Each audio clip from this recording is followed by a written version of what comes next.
Hello, everybody. And we are taking a trip way back in time for number 18 because it is easily the greatest player of the 18th century. A gentleman named François-Andre Danican Philidor, born in 1726, dies in 1795. Peter, are you a student of Philidor? Not in a direct sense, no. I don't think till this I have read anything sort of he's written or seen a lot of his games. Also, not much are published. All we know is one famous quote, which we will talk a bit about later. So, Philidor is a myth in the chess world, and it's a good question. How high should you rank him, right? There's no historical ratings in that sense at all. This is way, way too early. There's no doubt at all he's world number one at his time. He crushes everybody he plays with generally. He plays a match against Stama, who was sort of quite reputed, but he wins 8.5, 1.5, or 8-2 as every draw counts as a win for Stama. And later he plays with the Janssen, he's quite superior. And then I think that they say that the strongest he played was his own teacher's Legal, which he also clearly surpassed. So, Philidor doesn't face any kind of serious resistance for someone at his level, and very few games are sort of existing and things like that. So it's a bit of a mystery in that sense to judge his actual practical strength, I would say. But that he was clearly better than everyone else is obvious. And if you take distance to the present, the time he lived in, I think, there's no doubt he's just on a different planet or whatever, how you would call it. Yeah, I read he was the best in the world for 50 years, which is probably a longer span than anybody else. And that he was, who knows, but at least 200 points ahead in modern lingo of any of his closest competitors, which is also quite good, right? Would be. Yeah, again, that's somebody's opinion, but it seems hard to argue with, actually, from what we have seen and read, right? Also, when you look at the games, sort of, he's just on a different level, as we will soon see. But I guess the reason he's really here is also that, he's the first one. Modern chess understanding we attribute to Philidor, as far as I understand, right? I think to be no big ambiguity about that fact, right? I thought I would just read aloud something from his book from 1749. So it's not the book I have, it's a manuscript. But wow. Analyse du jeu d'échecs. Yes, and as my French is not good, I will read it in English. Right. My principal aim is to distinguish myself by a novelty which nobody has yet envisaged or was not able to do so. It is to play well the pawns. They make the soul of chess. It is only them who build the attack or the defense, and from their good or bad position, it depends entirely the win or loss of the game. End of quote.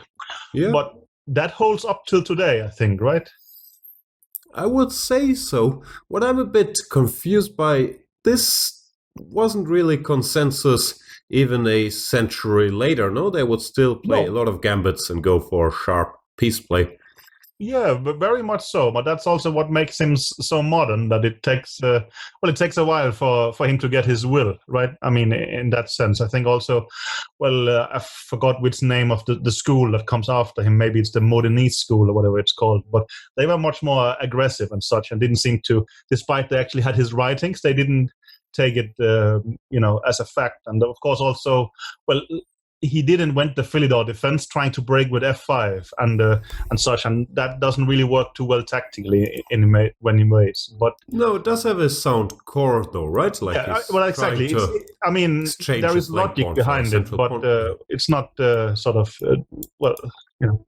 it seems to better go d4, d5, c4 is a better way to do the same strategical thing, right? But this idea that the really defining thing about chess is the pawn structure.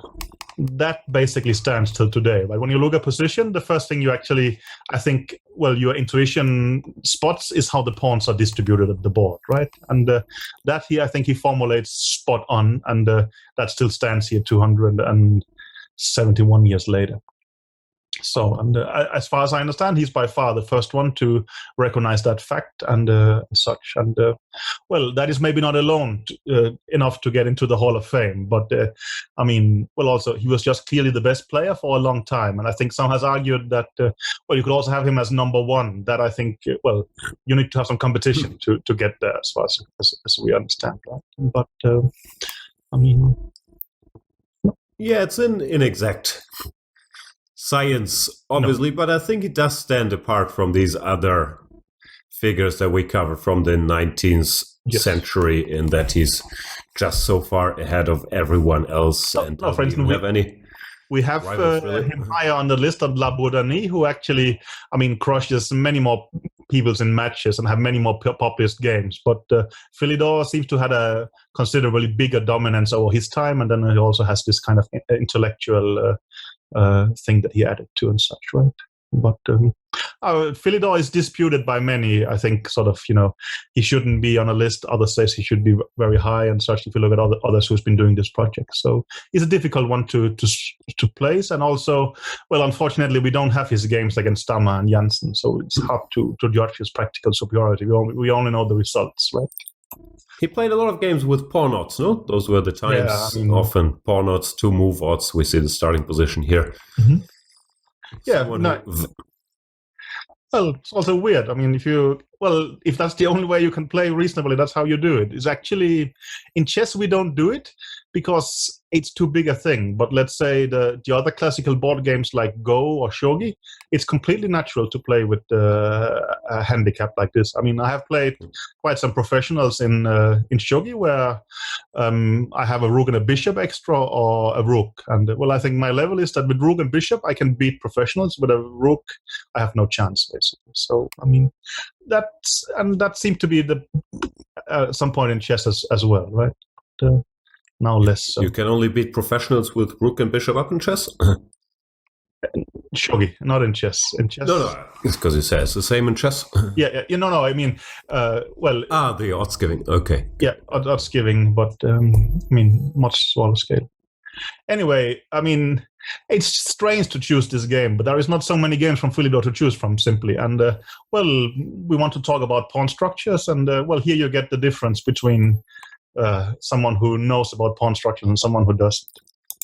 Also, if I get 2 free moves with white, e4, f4 are not on the top of my list. It's a bit shocking that you want to play f4 and not d4, right? I mean, yeah. All right, now, bishop c4, knight f3. Yeah. So, he goes e6, d4, d5, e5. So far, so good. Pawn to c5, knight f3, knight to c6. All these pawn structure guys are into the French here because it shows, or into these types of structures, because I guess it shows these dynamics, attacking the base and whatnot. And bishop b5, sensible move, but after queen b6, we start to see that, yeah, he's not a big strategist, Mr. Baudelaire. Probably still doing okay, but yeah. Yeah, obviously. I mean, a modern player would play c4 and win, right? But no. But bishop takes c6, I meant, this strikes me as a strategic mistake. And Philidor understands he should use this pawn, although he doubles his pawns temporarily, to undermine the center. Although, BC is, of course, fairly natural to modernize. It looks extremely simplistic for us, obviously. But so c3, cd, knight d4, c5. Somehow, whatever. 8 moves in, he's already much better with black despite pawn odds. Or I'm not sure. He's objectively much better, but probably not. The position has improved, let's say. Yeah. Bishop a6 stops castling. Queen b3, bishop e7, g4.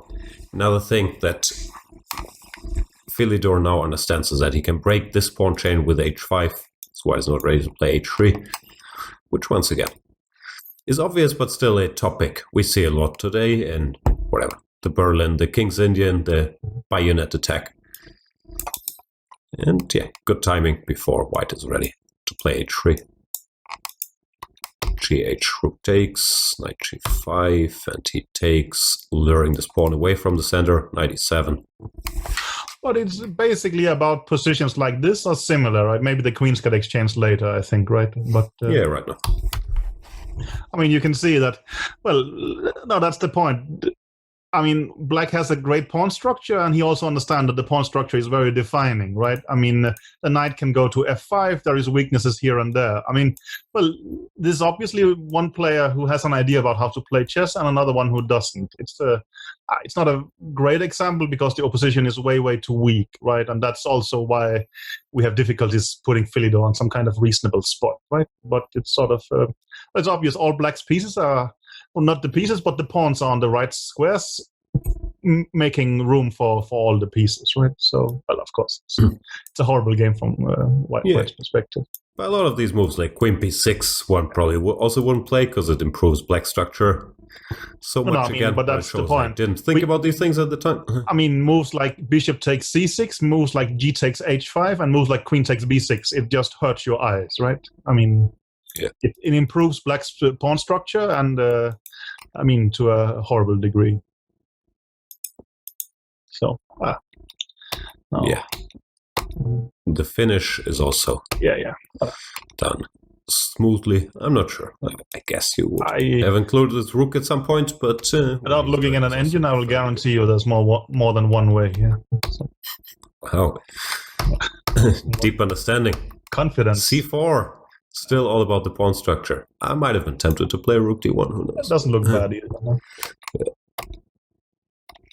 No. Okay. They play till mate. Yeah. Yeah. And again. Black is stronger than white. That's without stating too much. Yeah. So, well, that's also the problem with Philidor. I mean, how are we going to evaluate games like this, right? Well, he's just much stronger than his compatriots, and it's not his fault. No one else had figured out. I mean, it's all this stuff. The 750.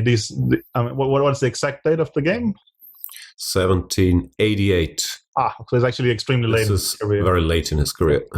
I mean, also, I don't know if he was the first, but he was doing a lot of blindfold chess as well and things like that. Right? Yeah, 3 at a time. I mean, yeah. Again, you could probably do that if you really had to, but sort of, I mean, still, it shows his superiority that he actually have to invent pawn knots and blindfold or whatever in able to have some kind of challenge, right? Yeah, once again, at the times, people didn't believe you could play 3 blindfold games, so he was just ahead. And also, well, we are debating his chess, but maybe it's not even his main claim to fame. I don't know much about music and such, but... He's also playing chess with, Benjamin Franklin, and he's friends with Voltaire. He moved in high circles, I got. Yeah. But sort of... I mean, it was a pretty talented guy that could do it. I thought he did a lot of music as well and things like that, right? So it's... an incredibly gifted person who made a amazing legacy on chess that stands till now. And while, this is again 1749 he publishes his book, right? I mean, most things published at that time will be taken, as interesting from its time, but sort of this has actually stuck. Also, when he was analyzing endings, right? We have a couple of Philidor's position. For instance, rook and bishop versus rook. There is a Philidor position. As far as I understand, his analysis is correct there, which is quite impressive and such. So yeah, and obviously in rook endings with the pawn on the 5th rank, you go put your rook on the 6th rank. That he also figured out. Also, it shows that he has quite some curiosity about the game when he starts analyzing things like that, right? Instead of just doing what else he was doing. Tired of beating these putzers, so might as well look at some rook endings. Sounds fair enough. No. Yeah. So that was. He's an early giant. Shout out to the Café de la Régence, and we'll move on to number 17. Thank you for watching.